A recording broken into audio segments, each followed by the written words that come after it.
नमस्कार साथियों, कैसे आप सभी। उम्मीद करता हूँ आप सभी बहुत ही अच्छे होंगे और आप सभी लोगों की तैयारी भी बहुत अच्छी चल रही होगी। तो आज के इस वीडियो में हम लेके आ चुके हैं आप सभी के लिए क्लास 12th फिजिक्स का मोस्ट इम्पोर्टेंट टॉपिक, जो कि आपका होने वाला है प्रत्यावर्ती धारा का वर्ग माध्य मूल मान क्या होता है।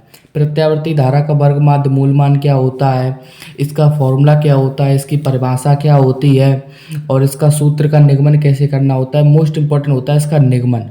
और कभी कभी इसका पूछ लिया जाता है प्रत्यावर्ती धारा का वर्ग माध्य मूल मान से आप क्या समझते हैं। समझ सकते हो आप, बहुत ही इंपॉर्टेंट टॉपिक है। तो आज के इस वीडियो में हम इसको 100% इसका खात्मा कर देंगे पूरे तरीके से। इस वीडियो को देखने के बाद आपको कभी भी ज़िंदगी में किसी प्रकार से प्रत्यावर्ती धारा का वर्ग माध्य मूल मान पढ़ने की कहीं से और किसी से भी ज़रूरत नहीं पड़ेगी, ये मैं आपको आश्वासन दे सकता हूँ। ठीक है, तो चलो अपने वीडियो को शुरुआत करते हैं। तो देखो, प्रत्यावर्ती धारा का वर्ग माध्य मूलमान होता क्या है। तो देखो, पहले हम क्या करेंगे, इसको आपको बिल्कुल नहीं देखना है, इस परिभाषा को। हम जो बताएं उसको आपको ध्यान से फोकस करना है। देखो, फॉर्मूले को देखो, I of R M S बराबर आई नॉट बटे रूट 2। ये क्या है भाई, ये देखो मेरे प्यारे भाई, ये आई ऑफ आर एम एस का मतलब होता है रूट मीन्स स्क्वायर, मतलब कि वर्ग माध्य मूलमान। ठीक है, वर्ग माध्य मूलमान, रूट मीन्स स्क्वायर। ठीक है, आई ऑफ आर एम एस, प्रत्यावर्ती धारा का वर्ग माध्य मूलमान यही होता है, आई ऑफ आर एम एस। और ये आई नॉट क्या है, आई नॉट ऐप का ध्यान रखना, आई नॉट ऐप का धारा का शिखर मान। धारा का शिखर मान मतलब धारा का उच्च मान, जिससे अधिकतम धारा का मान नहीं हो सकता, धारा का शिखर मान। ठीक है, तो आप समझ गए होंगे। तो देखो क्या है, जो मैं कहूँ वहां से आपको फोकस करना है। देखो, प्रत्यावर्ती धारा का वर्ग माध्य मूलमान आई ऑफ आर एम एस का मेन फॉर्मूला ये होता है, रूट मीन्स स्क्वायर बराबर,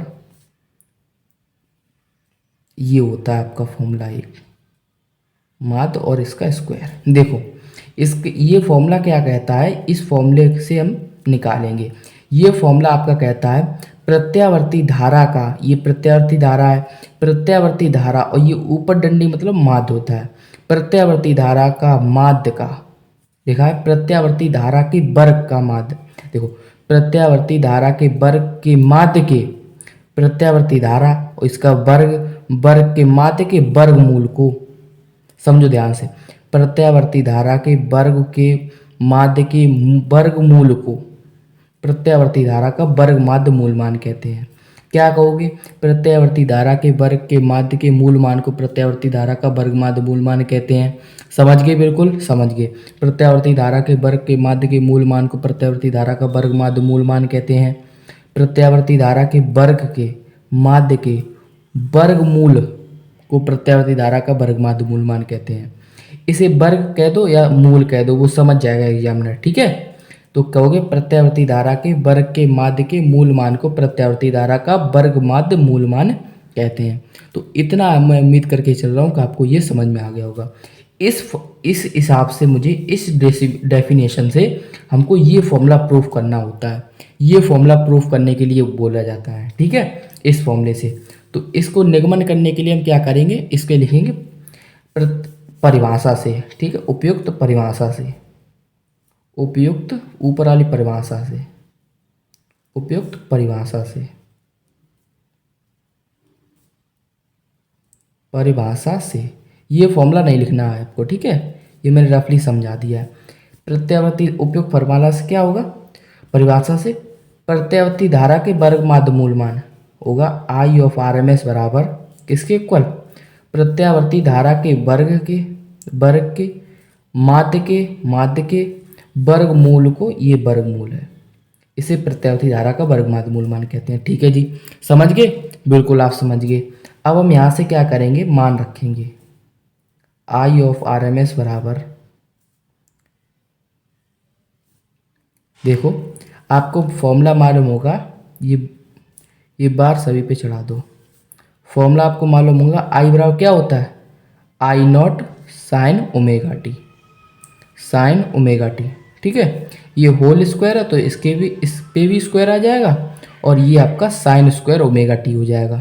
ठीक है, स्क्वायर पे आएगा, साइन पे आएगा स्क्वायर। ठीक है, ध्यान रखना, नहीं तो इस पर कर दो, ये एंगल पे नहीं आता, ये एंगल है, ये साइन पे स्क्वायर आएगा, साइन स्क्वायर ओमेगा टी। अब क्या करेंगे, आई ऑफ आर एम एस बराबर, ये आपको एक फॉर्मूला ध्यान रखना है मेरे, ये फॉर्मूला आपको हमेशा ही ज़िंदगी में काम आएगा, अगर आप मैथ के विद्यार्थी हैं तो आपको बहुत ज़्यादा काम आएगा। वो फॉर्मूला क्या है आपका, वो फॉर्मूला है आपका साइन स्क्वायर थीटा, क्या होता है इसका फॉर्मूला क्या होता है, और एक होता है कॉस स्क्वायर थीटा का फॉर्मूला क्या होता है। ये आपका इंटीग्रेशन में बहुत काम आता है फॉर्मूला। तो इसका फॉर्मूला होता है 1 माइनस कॉस 2 थीटा बटे 2, ये फॉर्मूला होता है साइन का, और कॉस का होता है 1 प्लस कॉस 2 थीटा बटे 2। ठीक है, ये आपको फॉर्मूला होता है, ये ध्यान रखना हमेशा। ठीक, यहाँ पे रखो 1 माइनस कॉस 2 और थीटा की जगह ओमेगा टी बाई 2। ठीक है, ओ हो गया ये। ठीक है, ये आपका स्क्वायर अब आपसे कट गया। ये देखो I of R M S equal क्या होगा, आई नॉट क्या होगा, इससे बाहर आ जाएगा तो इससे ये कट जाएगा, चलो आई नॉट रूट से बाहर, ये हो गया। ठीक है जी, समझ गए आप। अब क्या करो, अब हम सिंगल बटे ले लेते, 1/2 माइनस कॉस 2 ओमेगा टी बटे होल के 2।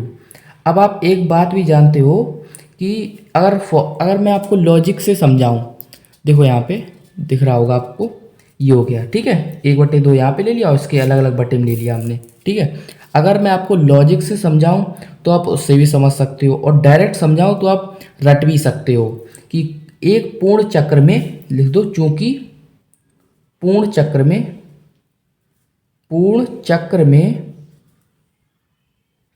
में कॉस 2 ओमेगा टी आपका 0 होता है, 0। अब आप कहोगे कैसे होता है, वो मैं आपको ग्राफ की सहायता से समझा सकता हूँ, अगर कहो तो समझा दूँ, वरना नहीं तो नहीं। ठीक है, ये रफली मैं समझा दे रहा हूँ। देखो ये होता है, देखो कॉस का ग्राफ इस तरह का होता है। ठीक है, पूर्ण चक्र कहाँ से, यहाँ से एक, ये इतना एक हो गया, ये पूर्ण चक्र हो गया ना, देखो इतना पूर्ण चक्र मतलब 360 डिग्री, 360 डिग्री अर्धगोला ये बना, और ये आपका ये भी बना। नहीं देखो, और 360 डिग्री में समझाता हूँ, मेरी बात समझना ध्यान से। देखो एक ये 90 डिग्री, और ये आपका 90 डिग्री, और ये आपका घूमा फिर से 90 डिग्री, और 90 डिग्री घूमने के बाद ये आपका फिर से 90 डिग्री घूमा, तो ये यहाँ पे आ सकता है। तो ये पूरा चक्र हो गया एक चक्र, ये यहाँ पे लगता है एक पूर्ण चक्र।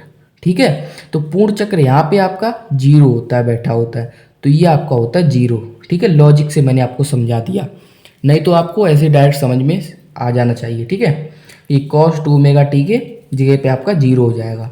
तो आई ऑफ आर एम एस आपका क्या आ जाएगा, आई नॉट बटे ये रूट 2 है ना, तो 1/√2 तो होता है √2, और ये तो आपका 0 हो ही गया। ठीक है जी, ठीक है, तो ये आपका फॉर्मूला आपका हो गया ड्राइव, ये आपका फॉर्मूला प्रूफ हो गया। यही आपको प्रूफ करना था, मतलब इति सिद्धम, यही आपका हो गया। समझो ध्यान से क्या किया, बिल्कुल सरल है, एक बार से दोबारा आपको रिवीजन भी नहीं करना होगा, खुद से नोट्स बना लोगे इसका, तो आप देखना ही नहीं पड़ेगा। आई नॉट देखो ये हो गया, इससे निकाल लिया परिभाषा से, ये हमने यहाँ पे फॉर्मूला लगा दिया। ठीक है भाई, फॉर्मूला लगाने के बाद ये अलग अलग कर लिए हमने, इसका फॉर्मूला लगा दिया। ठीक है, ये हो गया। अब इसको मैंने बाहर कर लिया, इसको अलग अलग कर लिया 1/2 को इसको। अब इसका मान 0 होता है पूर्ण चक्र के लिए। ठीक है, तो ये तो ऑल 0, तो इसका मतलब ख़त्म, इसका किस्सा हो गया ख़त्म। अब बचा क्या, ये और ये इसके बटे में आ जाएगा, तो ये आपका फॉर्मूला प्रूफ हो जाएगा। ठीक है, तो आशा है दोस्तों आपको ये पूरा फॉर्मूला समझ में आ गया होगा। नहीं समझ में अगर आप बायोलॉजी के विद्यार्थी तो मैं आपको कष्ट समझ सकता हूँ, लेकिन क्या करूँ भाई यार, आपको हर हालत में समझना पड़ेगा। थोड़ा बहुत गणित आपको, फिजिक्स आप गणित आपका कभी पीछा नहीं छोड़ेगी, तो थोड़ा बहुत आपको गणित आना चाहिए। और नहीं आ रहा है तो आप प्लीज़, मेरे हाथ जोड़ से विनती है, प्लीज़ इससे ज़्यादा सरल तरीके में अपना टाइम बर्बाद मत करना, इसकी प्रैक्टिस कर लेना। ये सबसे सरल तरीका मैंने आपको बताया है, और गणित वाले को तो एक बार से दोबारा बताना भी नहीं पड़ा होगा मुझे।